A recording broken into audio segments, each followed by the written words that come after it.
Hello दोस्तों। Only UPSC पे आप लोगों का बहुत बहुत स्वागत है। उम्मीद करता हूँ कि आपको ये ज्योग्राफी की सीरीज अच्छी लग रही होगी, उपयोगी साबित हो रही होगी आप लोगों के लिए।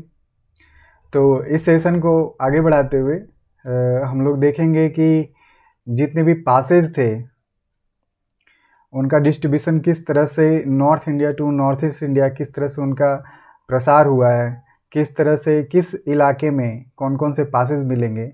हमने कुछ पिछले क्लासेस में भी हम लोग कुछ दर्रों के बारे में पढ़ा था। अब बाकी के दर्रों के बारे में हम इस क्लास में भी पढ़ने जा रहे हैं। तो उम्मीद करता हूँ कि आपको ये लेक्चर इंटरेस्टिंग लग रहा होगा, आसान लग रहा होगा। तो मैं हूँ सौरभ और चलिए बिना कोई वक्त गवाए चलते हैं आज के लेक्चर की तरफ। तो आज के लेक्चर में जाने से पहले पिछले लेक्चर में जो भी पासेज पढ़ा था हमने उनकी रिवीजन कर लेते हैं। तो हमने सबसे पहले देखा था हिमाचल प्रदेश, और हिमाचल प्रदेश के बाद देखा था उत्तराखंड के पासेज के बारे में। तो हिमाचल प्रदेश के पासेज की अगर बात करें तो हमने देखा था कि किस तरह से मनाली से लेह जाने के रास्ते में रोहतांग पास और बारालाचाला पास मिलता था हमें, और इसी रोहतांग पास से रावी रिवर और ब्यास रिवर की ओरिजिन हुई थी, और बारालाचा पास से चेनाब रिवर का। तो ये तो हमने देख लिया था। इसके अलावा हम देखे थे कि एक एक कुंजुम पास था जो कि यहीं पे हिमाचल प्रदेश में इस एरिया में लोकेटेड था, और जो चाइना की तरफ या बोले तिब्बत की तरफ जो बॉर्डर लाइन पे एक पास थी जिसका नाम था सिपकिला पास। इस सिपकिला पास इसलिए इम्पॉर्टेंट है क्योंकि सिपकिला पास से सतलज रिवर तिब्बत के तरफ से भारत में प्रवेश करती है। तो हमने ये देखा था हिमाचल प्रदेश के कुछ पासेज के बारे में। तो और इसके बाद हमने उत्तराखंड के पासेस के बारे में देखा था। तो नॉर्थ से साउथ कौन कौन से पास थे उत्तराखंड के, तो थांगला, मानाला, नीतीला, लिपुलेख। तो हमने ये सब पढ़ा था बहुत अच्छे से। और उसके बाद हमने सिक्किम के बारे में पढ़ा था, 3 पासेज नाकुला, नाथुला और जलेपला, नॉर्थ टू साउथ आते हुए। ठीक है। तो आज उसी सेशन को कंटिन्यू करते हुए देखेंगे कि नॉर्थ ईस्ट के और जो 7 सिस्टर स्टेट हैं उसमें कौन कौन से पासेज हैं। तो आपको तो पहले 7 सिस्टर्स के नाम और उनकी राजधानी आपके माइंड में क्लियरली होने चाहिए। तो एक बार हम नाम जान लेते हैं। तो सबसे पहले ये सिक्किम स्टेट के बारे में तो हमने कल ही पढ़ा था। तो सिक्किम को हटा करके ये जो बाकी स्टेट हैं ये 7 सिस्टर स्टेट हैं। ठीक है। तो इसके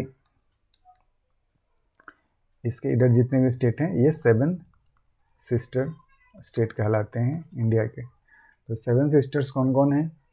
सबसे पहला नाम आता है अरुणाचल प्रदेश। हमने याद भी किया था पिछले लेक्चर में। अरुणाचल प्रदेश के बाद क्लॉकवाइज में आएंगे हम नागालैंड। नागालैंड के बाद मणिपुर। मणिपुर के बाद मिज़ोरम।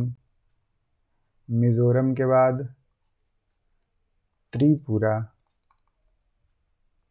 त्रिपुरा के बाद मेघालय। मेघालय के बाद आसाम।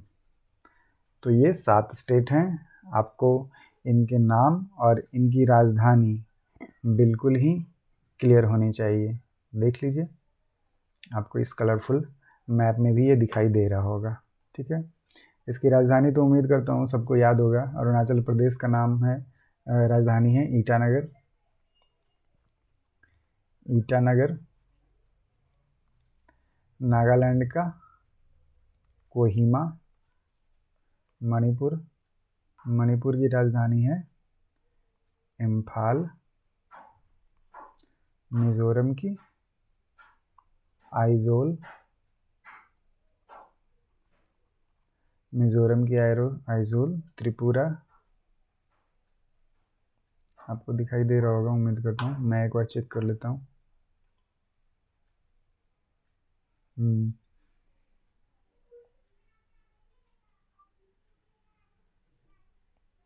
तो आप चेक कर लें, मणिपुर की इम्फाल, मिज़ोरम की आइजॉल, और फिर त्रिपुरा और मेघालय और असम की बाकी है। तो चलिए, त्रिपुरा, इसके बाद त्रिपुरा की देखते हैं। त्रिपुरा की राजधानी है अगरतला, त्रिपुरा की अगरतला।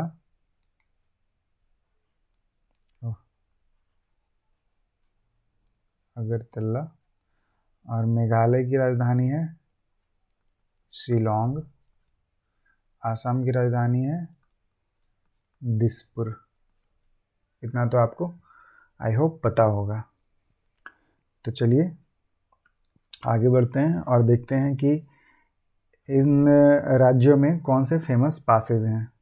यहाँ आप फिजिकल मैप भी निकाल सकते हैं इसके, जिसमें आपको दिखेगा नॉर्थ ईस्ट के फिजिकल मैप में ले लेता हूँ। तो चलिए, मैंने फिजिकल मैप ले लिया है और इस फिजिकल मैप में देखते हैं। फिजिकल मैप में अगर आपको क्लियरली दिखाई नहीं दे रहा होगा तो पॉलिटिकल मैप में आप देख लें और मार्क कर लें। यहाँ पे आप देख सकते हैं कि बोमडीला, आपको आई होप दिख रहा होगा,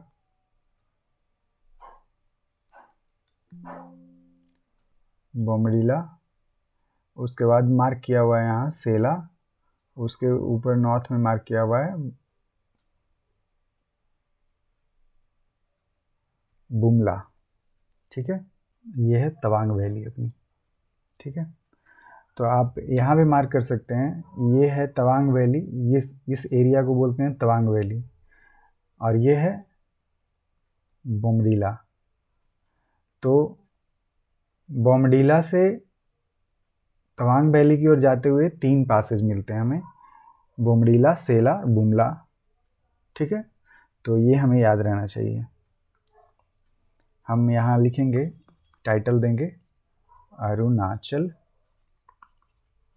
प्रदेश। अरुणाचल प्रदेश में अगर हम बोमडीला से तवांग वैली की ओर जाते हैं तो हमें 3 पासेज मिलते हैं, राइट। कौन कौन से पास हैं? तो बोमडीला, सेला और बुमला। तो पहली पास है बोमडीला, सेला, फिर बुमला। तो ये बोमडीला से तवांग वैली की ओर जाते हुए, इसको उल्टा ये भी बता सकते हैं कि तवांग वैली से इधर आते हुए, तभी तो बोलेंगे हम कि नॉर्थ से साउथ की तरफ आते हुए।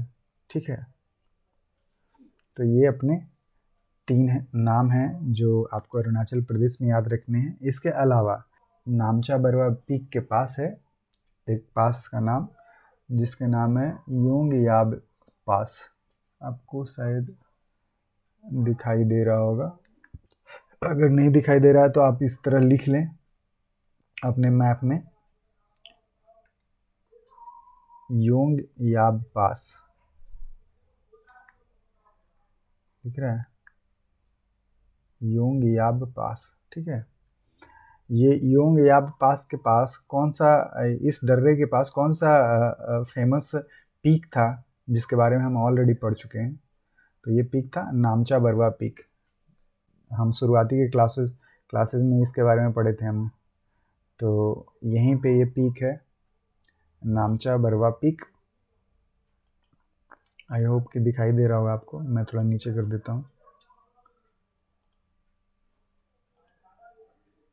ठीक है, तो ये है अपना योंग याब पास और ये है नामचा बरवा पीक। ठीक है, आप यहाँ पे मार्क कर सकते हैं नामचा बरवा पीक। तो ये हमने देख लिया कि अरुणाचल प्रदेश में इधर योंग याब पास मिल गया हमें, और इधर बोमडीला, सेला और बुमला पास मिल गया हमें। ठीक है, और आगे अगर बढ़ते हैं तो फिर इधर आप म्यांमार साइड के ट्राई जंक्शन पे दिखेगा, म्यांमार, चाइना और इंडिया, ये तीनों का ट्राई जंक्शन है यहाँ पे। तो तीनों का बॉर्डर एरिया मिलता है यहाँ पे, ट्राई जंक्शन है। तो यहाँ पे आपको एक पास मिलेगा जिसका नाम है दीफू पास। ठीक है, दीफू पास। तो दो पास आपको याद रखने हैं इधर, दीफू पास और यांग योब पास। अब और नीचे आएंगे मणिपुर की तरफ, नागालैंड छोड़ करके मणिपुर जब आते हैं तो मणिपुर में आपको म्यांमार जाने के लिए, मणिपुर से म्यांमार जाने के लिए एक पास मिलता होगा जिसको जो पास बोलते हैं, सो पास, जू पास या सो पास। इसका स्पेलिंग होता है TSO पास। ठीक है, इसको जो पास या सो पास बोलते हैं, आपको ये भी याद रखना है। तो चलिए हम इसे नोट डाउन कर लेते हैं ताकि हम दोबारा इसे भूलें ना। अरुणाचल प्रदेश में एक पास तो ये हो गया, दूसरा पास ये हो गया, तीसरा पास ये हो गया। चौथे पास का नाम हमने पढ़ा योंग याब पास। ठीक है, और लास्ट में एक पास हमने पढ़ा ट्राई जंक्शन पे, दीफू पास। तो ये इंडिया से चाइना की तरफ जाने के लिए ये पास था। ये तीनों पास तो इंडिया में ही थे इंटायरली, और दीफू पास कहाँ जाना था? दीफू पास ट्राई जंक्शन पे था। किसके ट्राई जंक्शन थे ये लोग? ये किसके ट्राई जंक्शन थे? तो ये ट्राई जंक्शन था इंडिया, म्यांमार और चाइना। तो ये तीनों के ट्राई जंक्शन पे थे दीफू पास। फिर जब हम थोड़ा आगे बढ़े तो हमने देखा मणिपुर में। मणिपुर में कौन एक पास पढ़ा था हमने? जो पास। तो टाइटल देंगे मणिपुर, और मणिपुर में एक ही पास है जिसका नाम है जो पास।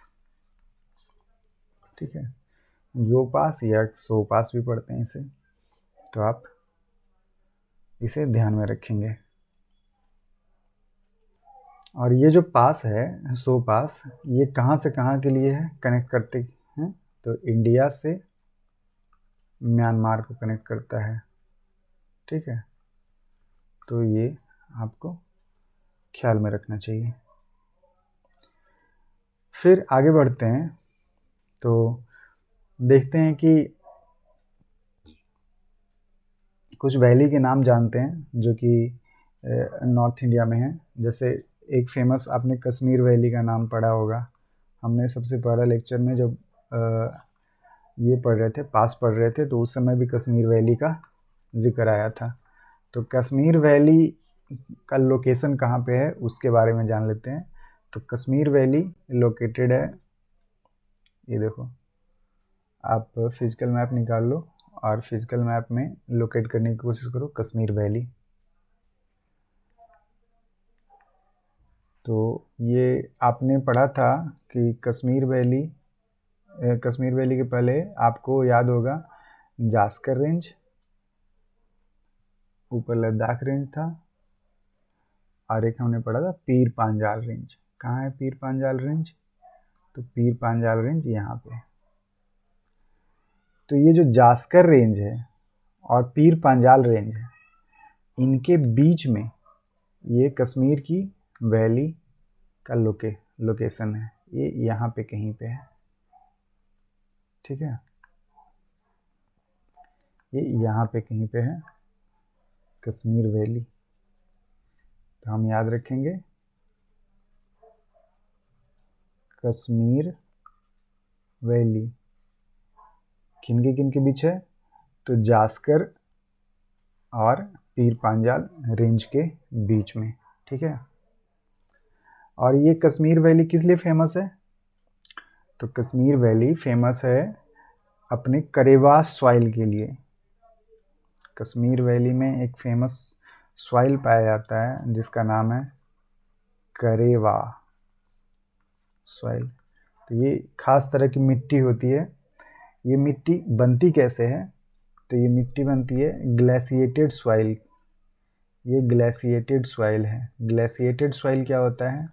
आपने पढ़ा होगा ग्लेशियर, हिमखंड जो होता है, जो बर्फ पे, पहाड़ों पे बर्फबारी से बनती है, तो उसके नीचे जो मिट्टी बनती है उस तरह के सॉइल को ग्लेशिएटेड सॉइल बोलते हैं।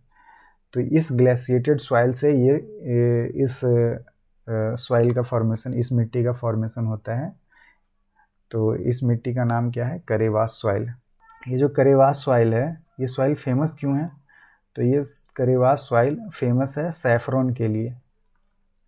सैफरॉन आपको पता है, सैफरॉन की खेती होती है जम्मू कश्मीर में, ये तो आपने सुना ही होगा। तो उसी सैफरॉन के लिए फेमस है करेवास सॉइल। सैफरॉन को हिंदी में क्या बोलते हैं? हिंदी में केसर बोलते हैं। तो केसर की खेती के लिए ये फेमस है। यहाँ का सैफरॉन का एक वर्जन होता है, लोकल जो प्रोडक्शन होता है सैफरॉन का, वो टाइप का नाम है जाफरान। आपको सैफरॉन बोले या जाफरान बोले या केसर बोले तो एक ही बात होनी चाहिए, आपको समझ में आनी चाहिए। जम्मू कश्मीर के सैफरॉन की बात कर रहे हैं। जाफरान मतलब जम्मू कश्मीर की खास लोकल जो प्रजाति है सैफरॉन की, उसकी बात कर रहे हैं। जो केसर की लोकल प्रजाति है कश्मीर की, उस कश्मीर की लोकल प्रजाति की बात कर रहा है जिसका नाम जाफरान। और वैसे तो केसर बहुत जगह पाए जाते हैं वर्ल्ड वाइड, ठीक है, तो आपको ये ध्यान में रखना है। लेसर हिमालय के बारे में पढ़ा था, लेसर हिमालय। तो लेसर हिमालय में बहुत सारे टूरिस्ट प्लेस हैं, उनके नाम आपको ध्यान में रखने हैं।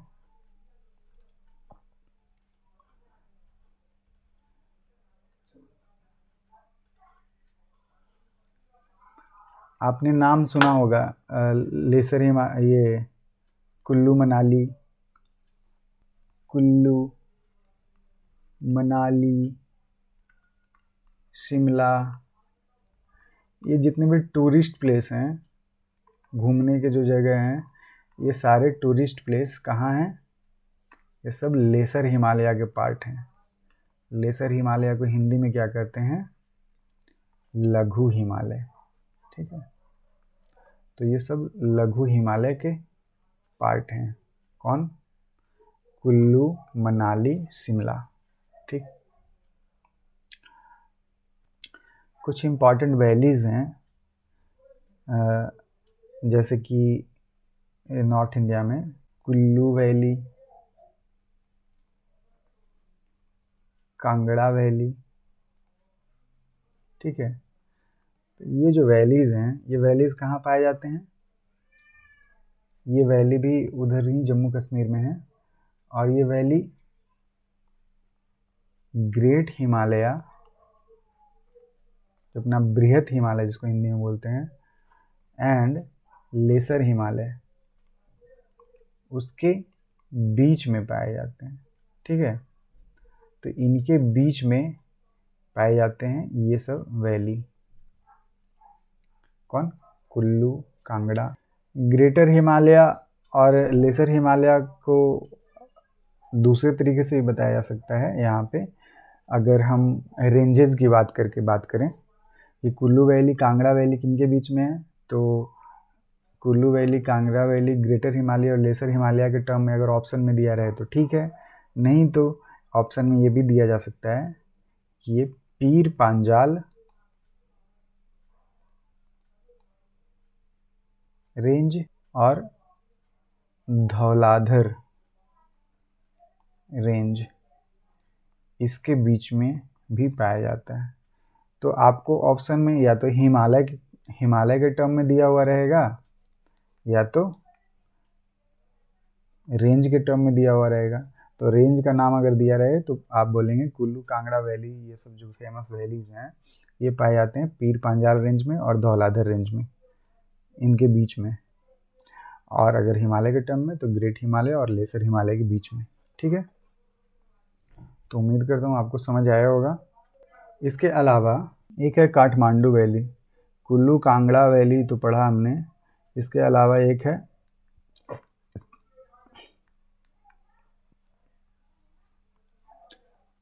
काठमांडू। वैली। तो काठमांडू वैली कहाँ है? तो ये भी great Himalaya and lesser Himalaya के बीच में ही है। ठीक है, तो आपको तीनों हिमालय जो हम तीनों वैली जो हमने पढ़ा यहाँ पे 1, 2 और 3, ये तीनों ग्रेटर हिमालय और लेसर हिमालय के बीच में है। लेकिन इन दोनों को अगर स्पेसिफाई करके बताया जाए तो पीर पांजाल और धौलाधर रेंज के बीच में भी कुल्लू कांगड़ा वैली को बोला जा सकता है। अब चलते हैं उत्तराखंड की तरफ। उत्तराखंड में कुछ फेमस चीज़ें हैं जिनके बारे में जान लेते हैं। यहाँ के जो वैली हैं, यहाँ के जो घाटियाँ हैं, इन घाटियों को बोला जाता है दून्स। ठीक है, दून पता है ना आपको, देहरादून आपने नाम सुना होगा। तो उत्तराखंड में जो घाटियाँ पाई जाती हैं उन घाटियों को दून्स कहते हैं। आपने तो नाम सुना होगा, जैसे कि देहरादून होता है, देहरादून, कोटली दून या पट्टी दून, ये सब फेमस दून्स हैं। तो इस तरह के दून कहाँ पाए जाते हैं? उत्तराखंड के रीजन में पाए जाते हैं। ठीक है, इसके अलावा कुछ प्लेन्स हम पढ़ेंगे। प्लेन मतलब मैदानी भाग। ठीक है, मैदानी भूभाग। तो मैदानी भूभाग को क्या बोलते हैं? प्लेन। सिक्किम, आसाम,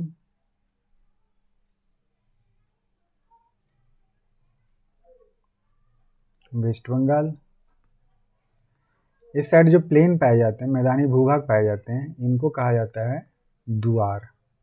ठीक है, तो दुआर कहते हैं। आपको ये ध्यान में रखना होगा। फिर केरला के साइड अगर जाते हैं, केरला के साइड जो मालाबार कोस्ट है, हम पढ़ेंगे कि किस साइड के कोस्ट को क्या कहते हैं, वो बाद में हम पढ़ेंगे अच्छे से। लेकिन अभी फ़िलहाल जान लेते हैं कि केरला के जो तटीय इलाका है, केरला के आसपास यानी कि सॉदर्न इंडिया में, तो उन तटीय इलाकों में जो लेक पाए जाते हैं, जो झील पाई जाती हैं, उन झीलों के एक स्पेशल नाम होते हैं। उन झीलों को बोला जाता है लेगून। ठीक है, लेगून या कयाल। ठीक है, तो केरला में जो लेक्स पाए जाते हैं, ये कैसे लेक होते हैं? ये ब्रैकिश वाटर लेक होते हैं। ब्रैकिश वाटर लेक किसको कहते हैं वो मैं बताता हूँ, पहले आप इसके नाम जान लीजिए। इसको कहा जाता है लेगून। यहाँ के लोकल लैंग्वेज में इसको कहा जाता है कयाल। तो लोकल लैंग्वेज में यहाँ कयाल कहते हैं, ऐसे लेगून लेक होता है। मैं बता रहा था कि ब्रैकिश वाटर जिसे कहते हैं। तो मान लिया ये इंडिया है अपना, इंडिया का ये सॉदर्न इलाका है, यहाँ पे समुद्र है इधर बाहर। तो समुद्र से तटीय इलाकों में पानी जाएगी जब तेज़ी से जब वेव आएंगे, जब तरंग उठेगी बहुत तेज़, तो पानी इधर अंदर की हो जाएगी, और अंदर से पानी जाने के बाद फिर वापस से आती है, बाहर चली जाती है, फिर वेव लौटती है ना, तो फिर से ये वेव बाहर भी चली जाती है। लेकिन बाहर जाते समय कुछ गड्ढे यहाँ रहते हैं आसपास के तटीय इलाकों में, उन गड्ढों में ये पानी भरे रह जाते हैं। तो जो पानी भरे रह जाते हैं उन्हीं को कहा जाता है लेगून। तो इस तरह से जो लेक बनते हैं उन्हीं को लेगून या कयाल कहते हैं। तो आपको ये पता होना चाहिए। और हमने एक बात पढ़ा था जो कश्मीर के बारे में, कश्मीर वैली में। तो कश्मीर वैली में जो घास के मैदान पाए जाते हैं, जो ग्रासलैंड होते हैं, घास के मैदान, कश्मीर रीजन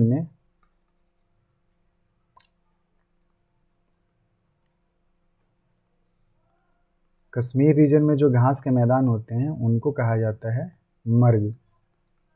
ठीक है, मर्ग। तो ये मर्ग आपने नाम सुना होगा, सोनमर्ग फॉर एग्जाम्पल, सोनमर्ग नाम सुना है आपने? कश्मीर में सोनमर्ग का इलाका होता है,